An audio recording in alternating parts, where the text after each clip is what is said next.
Hello everyone, good morning. আজকে গণেশ চতুর্থী আর আমাদের বাড়িতে আজকে গণেশ পুজো হবে।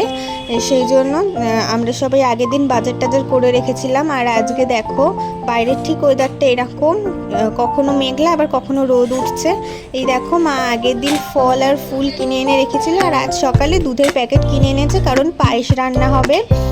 আর আমি এখানে দোকানে এসেছি একটা কাজে, আর গিয়ে দেখি ওরা এখানে বসে বসে চা খাচ্ছে। আমি তো এখন কিছুই খাবো না। আর তারপর আমি আর মা মিলে বেরিয়ে গেলাম বাজারের উদ্দেশ্যে। দেখো আমরা বাজারে যাচ্ছি এখন, আর বাইরে কি পরিমাণে রোদ উঠেছে।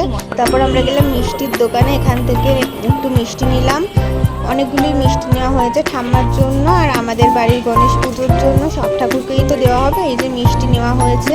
তারপর চলে গেলাম বাজারে, এখান থেকে মা আলু নিচ্ছিল। আলু টালু কিনে আমরা সবজি বাজার করে বাড়ি ফিরেছি। তো এখানে এই দেখো এতক্ষণে তোমরা আমাকে দেখার সুযোগ পেলে, আর আমি তো এখানে পুরো এত ঘেমে গেছে, আমি মনে হচ্ছে সমুদ্র থেকে ডুব দিয়ে উঠেছি। তো আসার পথে এত গরম লাগছিল, আর বাবার সাথে দেখা হয়ে গিয়েছিল, তাই বাবাই আমাদেরকে নিয়ে গেল। আর এই দেখো এখানে আমাদের দুর্গাপুজোর প্যান্ডেলও শুরু হয়ে গেছে, অনেকটা হয়েও গেছে। আর বাড়িতে এসে দেখি এখানে দিদা পায়েস রান্না করছে। তো এখানে আমি লস্যি খেয়ে নিচ্ছি। আমি প্রথমত উপোস করতে পারি না, দ্বিতীয়ত একদম নির্জল উপোস তো নয়, আর এই জন্য খেয়ে নিচ্ছি। আর এখানে আমি স্নান করে এসে পুজোয় বসেছি। দেখো এখন জায়গাটা কতটা অগোছালো লাগছে, আর এদিকে পায়েস রান্নাটাও হয়ে গেছে। তো এবার আমি গুছিয়ে নেব একে একে সব কিছু। তো এখানে আমি ফল টল কেটে নিচ্ছি। আমি এখানে ন্যাশপাতি কাটছিলাম। তো এর আগে আমি আপেল আর মুসুম্বি লেবু ফলটা কেটে নিয়েছি। আর এখানে মা ভিডিও করে দিচ্ছিল, মা আমাকে বলছে ক্যামেরার দিকে একবার তাকা, তাই আমি তাকালাম একবার।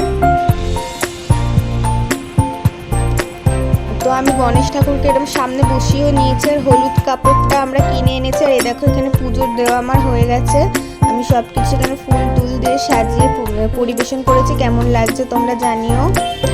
আর এইদিকে আমার প্রচণ্ড খিদেও পেয়ে গিয়েছিল, অনেকটা দুপুরও হয়ে গিয়েছিল। আমি বেরিয়ে আগে ঢকঢক করে ঠান্ডা জল খেয়ে নিলাম, একদম ফ্রিজ থেকে বের করা জল। আর এইদিকে আজকে দুপুরে রান্না হয়েছিল নিরামিষ ভাত, ডাল, আলু সেদ্ধ আর পটল ভাজা, বেগুন ভাজা। তো খেয়ে আমরা এই বাড়িতে চলে এলাম। আর এখানে এসে মা পুজোর প্রসাদ খাচ্ছে। তো আজকের ভিডিওটা এই পর্যন্তই। তোমাদের কেমন লাগলো জানিও। Thank you.